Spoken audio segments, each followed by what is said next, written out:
Some families carry stories in silence, not because they have nothing to say, but because their pain has never been named, and whether they're deep in prayer or completely disconnected from anything spiritual, they are still part of an invisible structure, an ancient network of energy tied together by what hasn't yet been faced.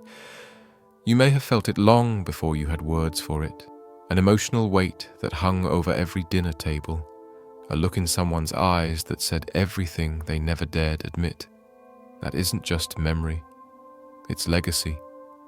It's the emotional residue of those who came before you, packed into your nervous system, your bloodstream, and your bones like a code passed down in silence. That code, wound tightly, unspoken, heavy, is like a chain, but not a chain forged by metal or man. This one is built of emotion, built of history shaped by silence and carried forward by the refusal to feel. The strange thing is, this chain is under pressure. It holds until one person in that entire lineage is built just differently enough to feel that pressure more intensely than anyone else ever did. And that person is the one who breaks the silence, who finally stops adapting. That person is you. If you're the one who senses the dissonance no one else talks about, who notices what's been conveniently forgotten, who feels like you were born into a family where something never quite made sense, you are not imagining things. You are not overreacting. You are the one the pattern can't survive, and that makes you the beginning of something new. But why you? Why not someone older, wiser, with more experience or knowledge or support? Why would life hand this invisible responsibility to someone like you, maybe the quiet one, the strange one, the outsider? There's an answer, and it's not pretty, but it is honest. The answer is pain, not random hurt or accidental suffering, but a particular kind of ache that drills so deep it breaks something open. That kind of pain isn't a mistake, it's not punishment. It's the signal flare, the alarm clock, the crack in the shell that lets something ancient crawl toward the light again. Pain has always been the language the soul uses when nothing else can get through. In old traditions, ones that were hidden, ones passed only through whispers or symbols or sacred rites, there was an understanding that for a soul to awaken in a human body, something had to break. The idea wasn't to shatter the person, but to dissolve the illusion. Because only when you feel life's raw edge pressing in can you begin to notice what you've been ignoring. Most people never do. They cope, they adjust, they inherit dysfunction and call it personality. But once that pain hits the one who is built to transmute it, something ancient starts moving beneath the surface. It often begins in the place you least expect, or perhaps the one you expect too much from. Family. The very people who raise you, name you, shape your idea of what love looks like also carry the blueprint of what's been unhealed, not because they're bad, but because they were shaped the same way, and because trauma is a baton that's passed, often by hands that don't realize they're holding it. That baton might look like emotional absence, or constant criticism, or the silent expectation that you'll be the one who holds everything together even while no one sees you. Maybe you were the child who couldn't shake the feeling that you were born into a script you never auditioned for. That's not your imagination. That's the sacred fracture, the precise emotional incision that makes your entire being alert to what's been hidden. This rupture, this crack, is not the end of your story, it's the beginning.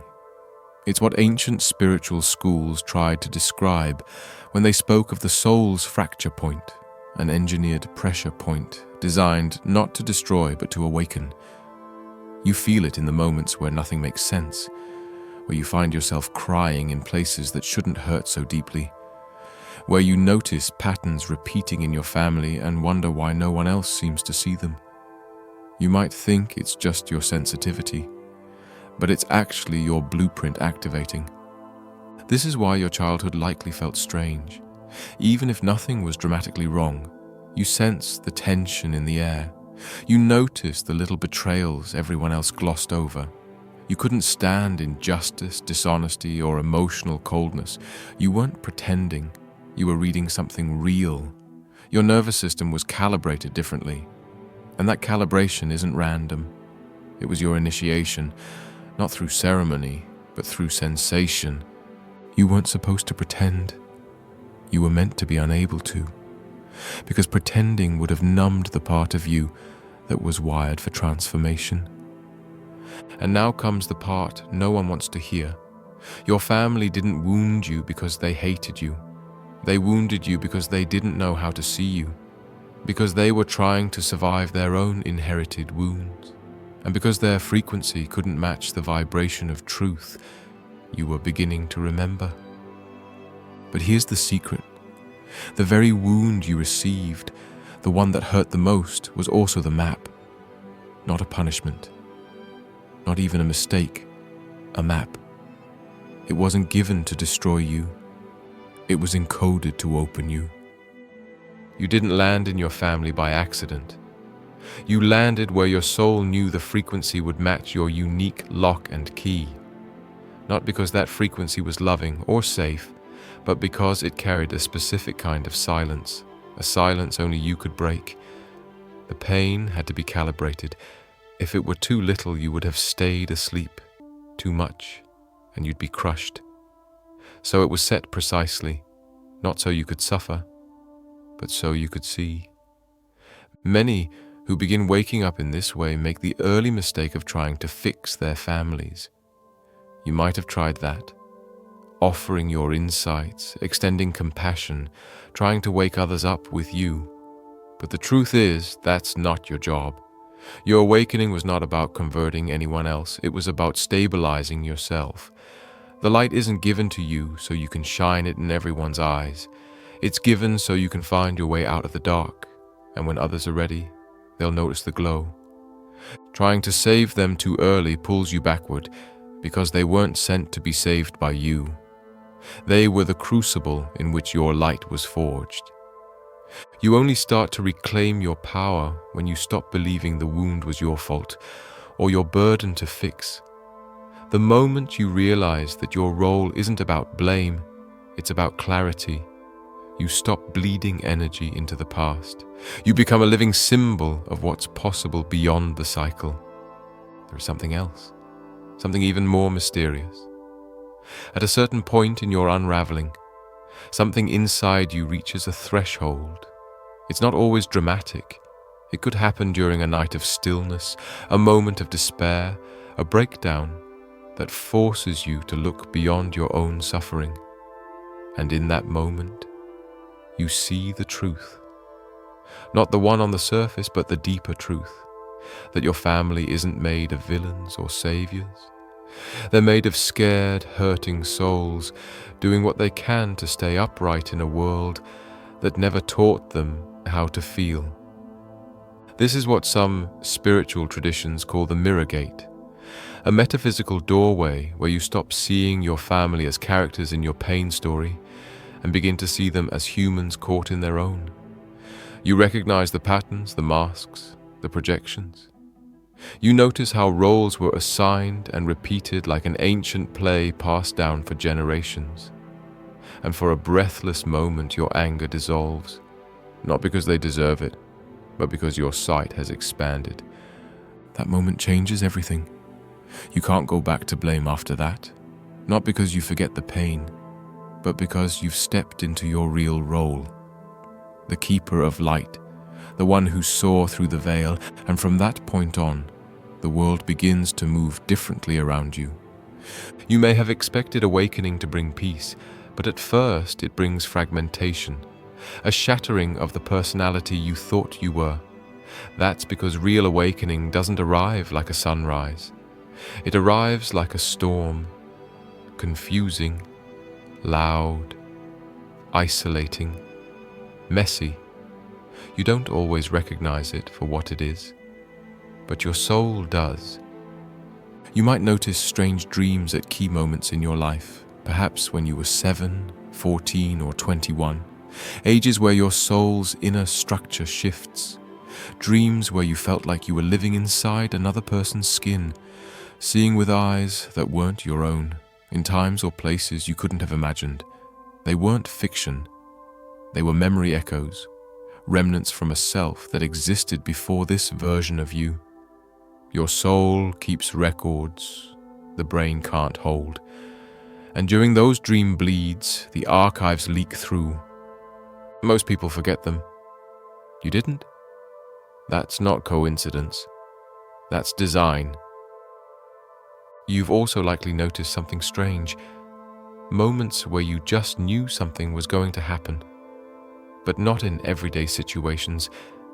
These moments are tied to emotion, to deep resonance, sensing a family member's illness before it shows, feeling someone approaching before they arrive, knowing something was wrong without being told.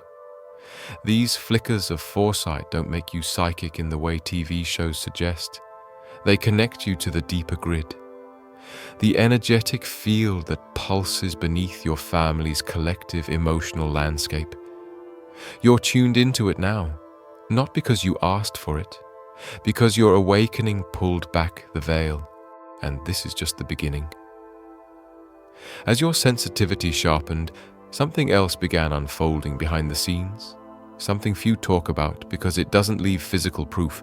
It's not about miracles or visions or sudden enlightenment.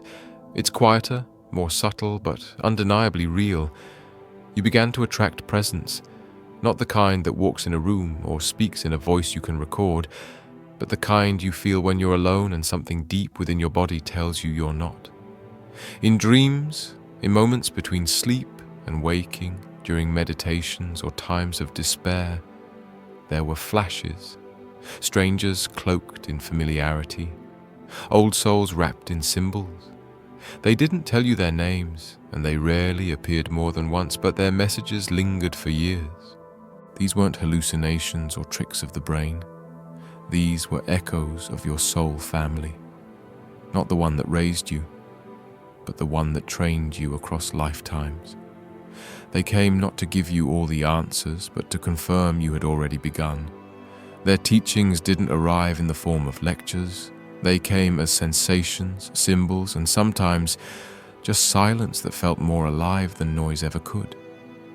You've probably searched for them since, tried to dream them back into being, but they don't return, not because they've abandoned you, because their job was never to stay. Their job was to remind you that you're not crazy, that the world behind the veil is more real than the one everyone calls home. And once you remembered, they stepped back. As your journey continued, a strange shift took place in your closest relationships, particularly with those in your bloodline. The people who once felt familiar started to feel distant. It's not that they changed. It's that your resonance no longer matched. Conversations began to feel hollow. You started pulling away, not out of arrogance, but because something inside you just couldn't keep pretending.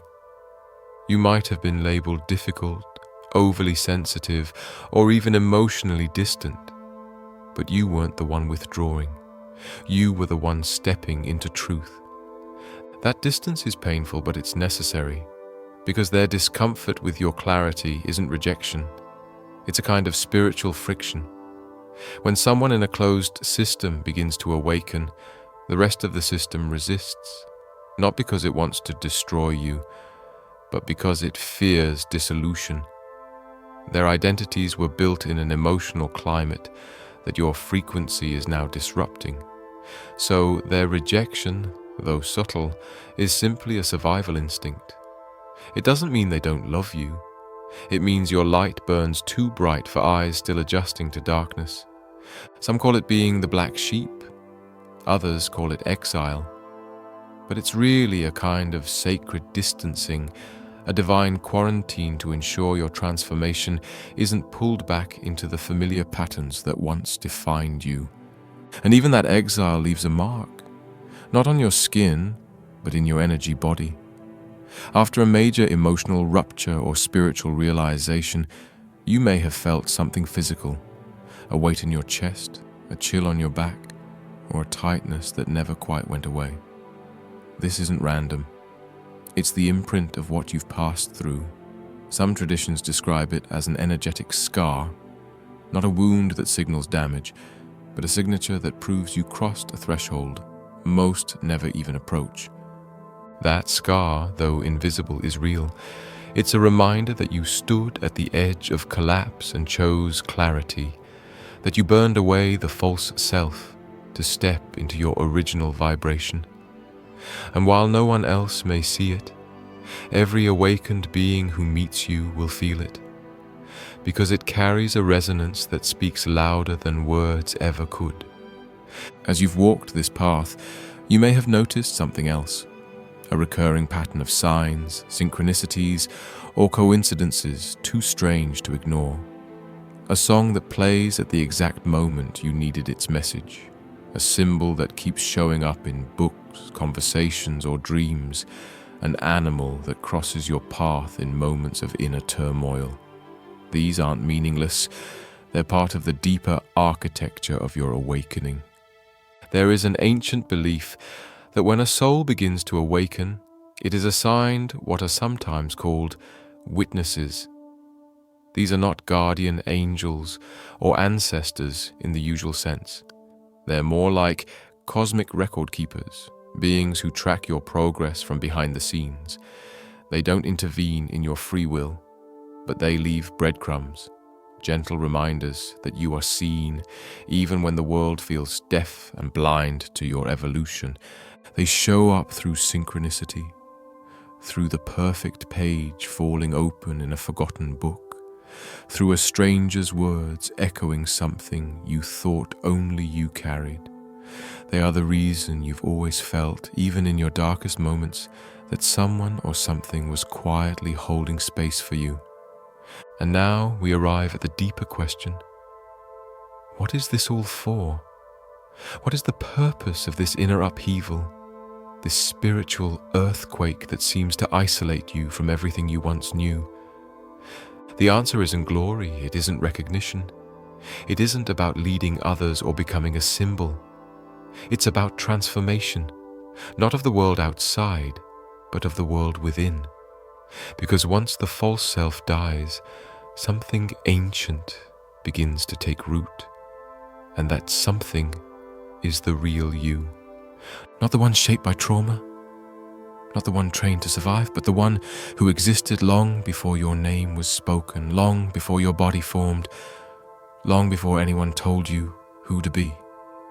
That self has always been there, waiting, watching, and now it steps forward, not with fanfare, but with a quiet, grounded presence that changes the temperature of every room you walk into. You don't have to preach, you don't have to convince, you simply are. And that being rewires the energetic field of everyone you touch, whether they realize it or not. This is what the ancients meant by coherence. When your emotions, thoughts, speech, and choices all reflect your awakened state, you radiate a field of truth so stable that others begin to stabilize just by being near you. Not because of what you say, but because of who you've become. That is the real legacy of awakening. You don't just break the chain, you forge a new one, made not of silence and pain, but of clarity, presence, and depth. And even if your family never understands you, never apologizes, never joins you on this path, your work is not in vain, because what you've built is not dependent on their recognition. It is built into the energetic infrastructure of your bloodline, etched in frequencies the soul feels even when the mind refuses to believe. You may never hear the words you deserve. You may never witness the transformation you hope for. But you were not assigned this role to be validated. You were given this torch to carry it forward. Because somewhere in the unseen, others are watching. Others who will one day wake up with the same ache, the same questions, the same inherited pain. And when they do, they will find the frequency you left behind. Because awakening doesn't just free you, it plants a signal, a resonance, a template. And anyone who comes after you, your child, your cousin, even a stranger, can feel that signal and begin their own journey. Not because you told them to, but because you became the possibility. Eventually, something else shifts. The longing for your family to change softens. The craving to be understood dissolves. You stop looking for home in people who are still trying to find their own name. And that's when something beautiful happens. You begin to attract those who do speak your language, maybe not with your words, but with their energy. They come into your life like whispers at first, kindred souls. Unrelated by blood, but familiar in ways logic can't explain. When you meet, something ancient recognizes itself, like the echoes of a forgotten choir finally finding harmony again. These aren't just friendships, they're soul bonds, contracts signed long before this life began. They arrive when you're ready, not when you're desperate. And together, you begin to weave a new kind of lineage, one not built on trauma, but on truth, not held together by obligation, but by resonance. You begin to remember that family isn't always who shares your last name. Sometimes it's who shares your soul's rhythm. Over time, your field strengthens, your sense of purpose becomes less about doing and more about being. You walk through the world differently. You listen more deeply, you speak more clearly. You no longer hide your light for the sake of comfort, nor do you dim yourself to avoid rejection. You have become the root, the origin, the one from whom a new energetic tree can grow. And from this groundedness, you begin to see the past differently, not as something to resent, but as sacred compost for what is now blooming in you. You no longer carry your family's pain on your shoulders. You carry it in your heart, not as a burden, but as a prayer. And without needing to force it, your very presence begins to shift things, not because you're trying, but because truth, when fully embodied, cannot be ignored forever. The ones who once distanced themselves may return, not for guidance, but because they sense something different in you. They may not call it awakening. They may never use your words, but they will feel the shift, the coherence, the safety, and they will know, even if they can't say it, that something in you held steady when everything else was spinning. What they're sensing is not a new version of you.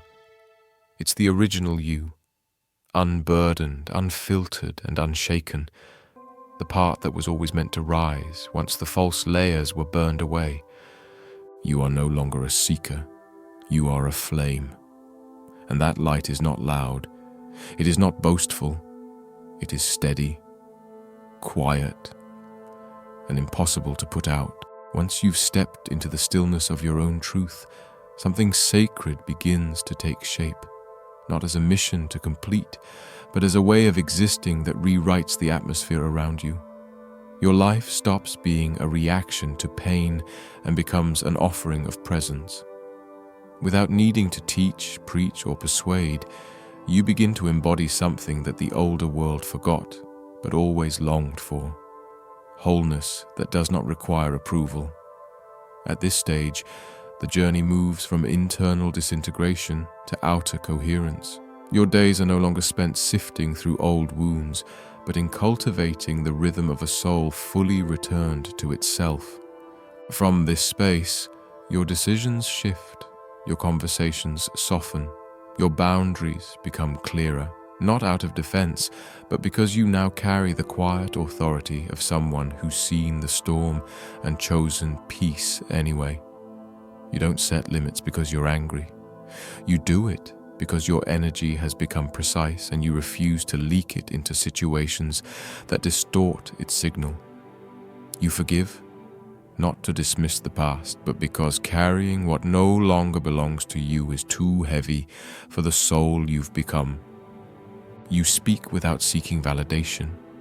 You act without needing applause. You no longer shrink to soothe other people's fragility, nor do you inflate yourself to feel valuable. You simply move in alignment. And in doing so, you become the calm in the center of the cyclone, not untouched by chaos, but no longer defined by it.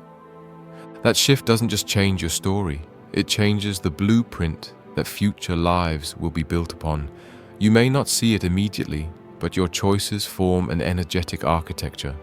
Every moment of integrity, every pause before reacting, every loving no, every truth spoken kindly but firmly, it all contributes to a new structural frequency in your bloodline. You are not only clearing the past, you are laying the foundation for those not yet born. Your coherence becomes their inheritance.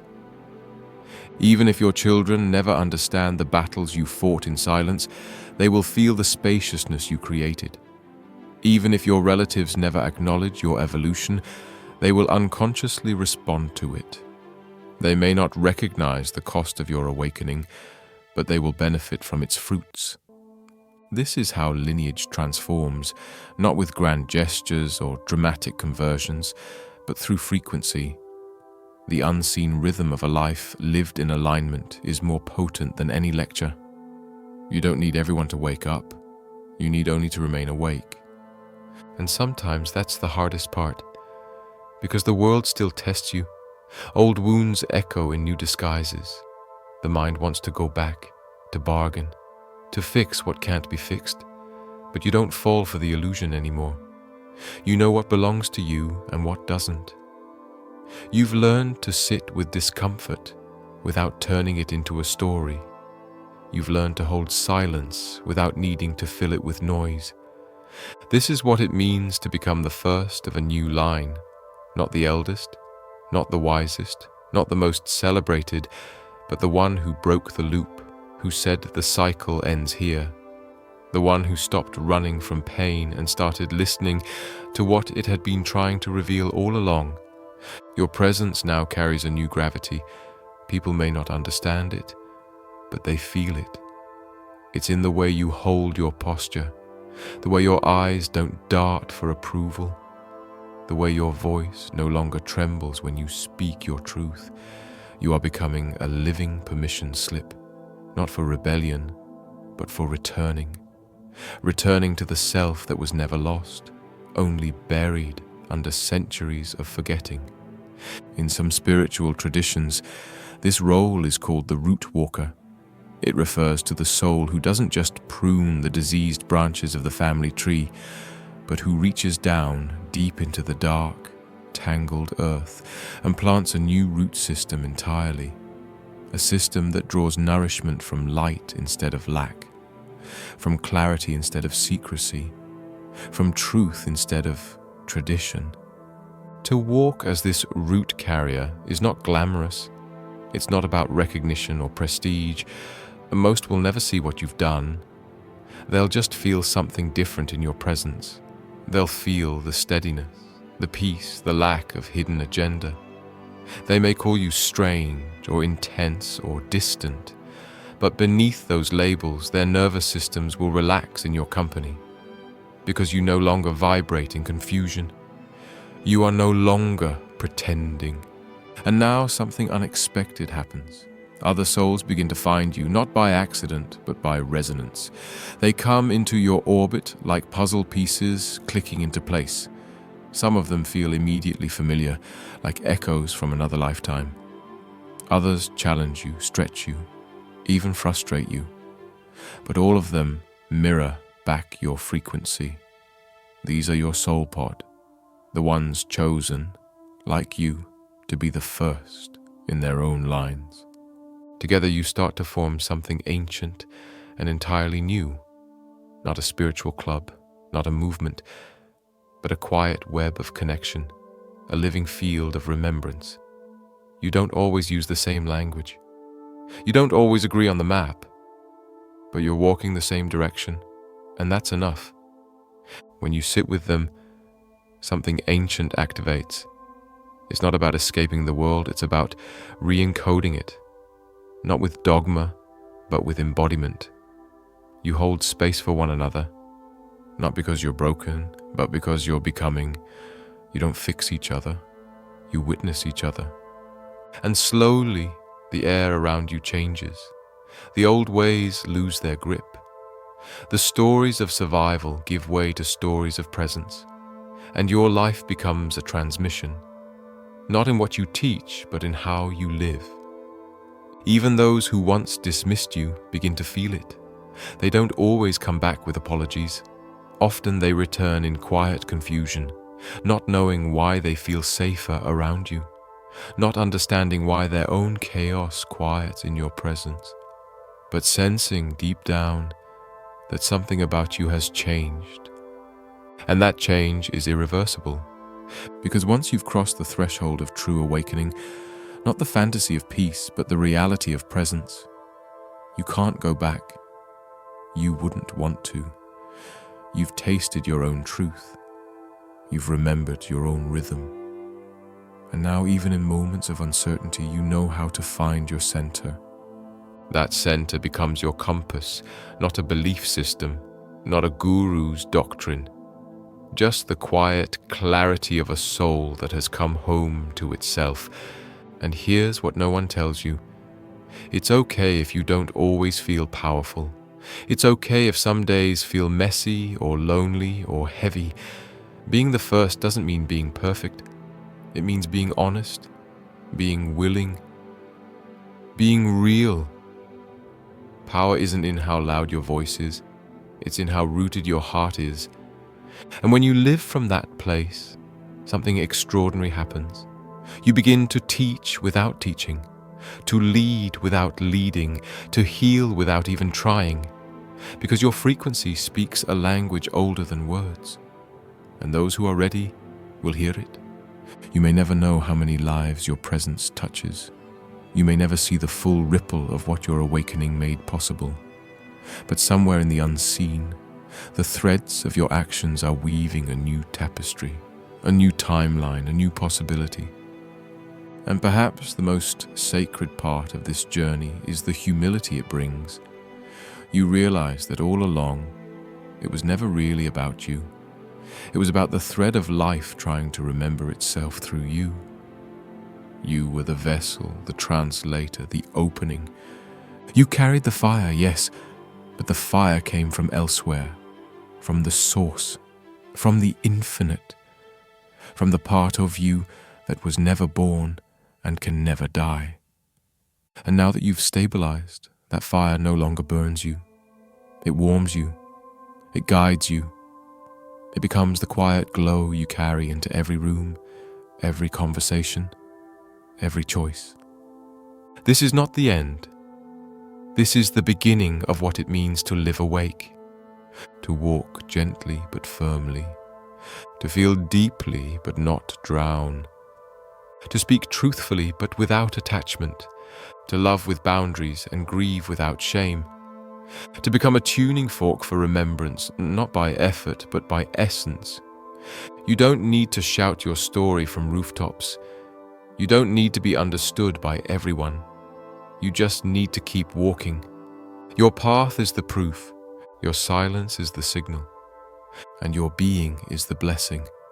So even if no one claps for your transformation, even if your name is never written in books, even if you spend your life quietly tending to the frequency of truth, know this: you've already changed everything. You broke the spell. You walked through the fire, and you emerged not as someone new, but as someone real. And that, more than anything, is the medicine this world has been waiting for. So continue. Live, love, anchor, shine. Because the chain ends with you, and a whole new world begins.